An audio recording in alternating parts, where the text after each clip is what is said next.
Hello guys, tôi hi vợ cha ăn cà phê gỗ vin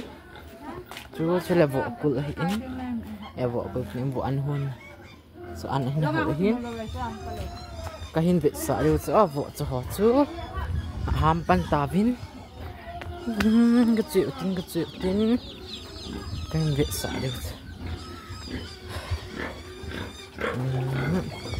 là ngày hi vợ nữa là ngày pi nhỉ chế kịch lệ vợ nấu thủ mình là happy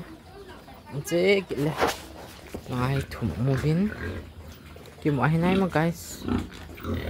tại vợ anh em bị đá chuỗi lại nên hay lại là vợ bị hỏi đá guys ngày vợ ngày thùng cho bang kỳ chọn mẹ điện thể đàn bấm đứt dừng ra ngay tao không